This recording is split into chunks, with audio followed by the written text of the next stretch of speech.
When the Reformation threatened the power of the Catholic Church and drew millions of people away from its clutches, Satan established a counter-reformation designed to nullify the threat and reassert its position of dominance.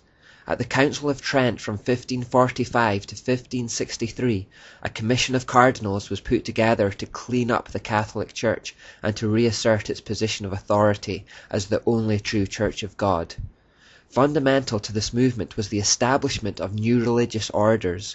The most famous order to be created at this time, and the one that has gone on to become the largest in the world, was the Society of Jesus, or as they are more commonly known, the Jesuits. They would become one of the most infamous organizations in history. It's important we explore the Jesuits because it gives us deep insight into the mind and tactics of our enemy, but for that same reason I want to preface it with a warning that the next few parts will be dealing with some very twisted and evil themes. The founder of the Jesuits was a man called Don Inigo Lopez, who was born into an extremely wealthy family in the Basque region of Spain in 1491. He later changed his name to Ignatius Loyola. As a young man, Loyola was said by police records to be proud, violent, vindictive, and dangerous. His great life's ambition was to become a powerful military commander, which was going well until one particular battle where a cannonball broke one of his legs and heavily wounded the other. This event effectively ended his military ambitions. He was removed from the field of battle, underwent numerous painful surgical operations, and spent a long time in recovery. During this period, Loyola had a nervous breakdown as he struggled to come to terms with the end of his army career and the end of his life's ambition. In this fragile mental state, as he lay there with little else to occupy his mind, he began reading a number of fanciful religious texts about the works of the Catholic saints. Particularly inspired by the life of St. Francis of Assisi, he set out to emulate his deeds and those of others like him.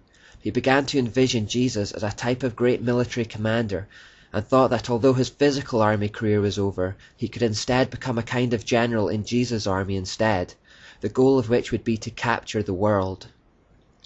Now as a cripple, he made his way across Spain to the mountains of Montserrat, where there was a Benedictine monastery. Within this monastery was a sacred goddess idol called the Black Virgin of Montserrat, which he stood before in vigil for 3 days. There he committed himself and his work to her. By doing so, he committed himself to the demonic goddess Asherah. From here, he decided that he would go to Jerusalem and conquer the Muslim world for Catholicism. His ambitions were halted, however, as Barcelona had the plague, and he was forced to stay in the small town of Manresa for 10 months instead.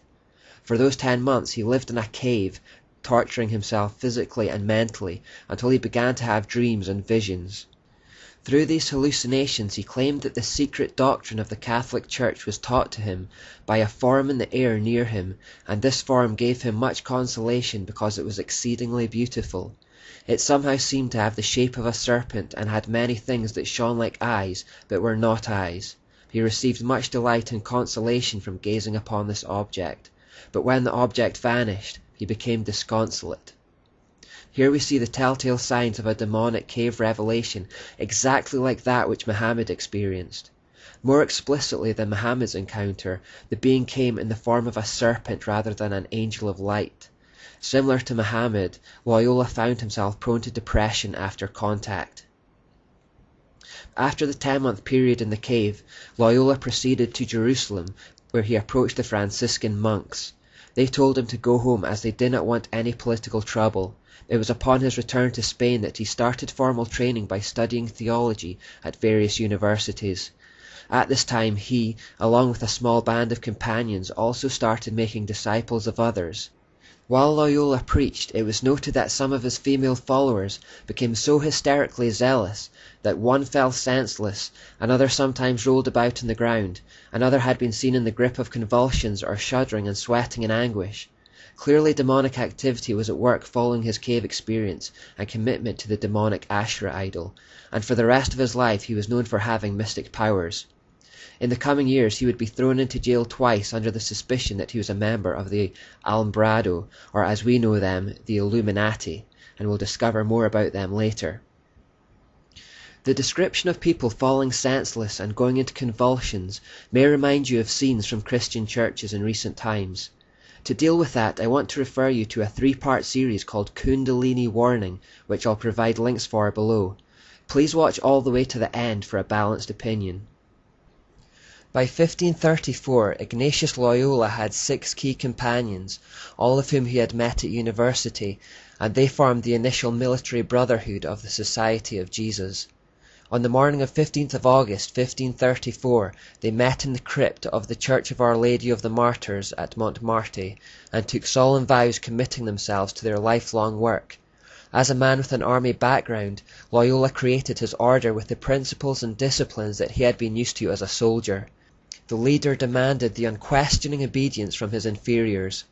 Loyola was made the first superior general of the order, and they began the work of opposing the Reformation and re-establishing the dominance of the Catholic Church in Europe and around the world. They made their way to Rome where, in time, their society was accepted by the Pope, who at that time was Paul III.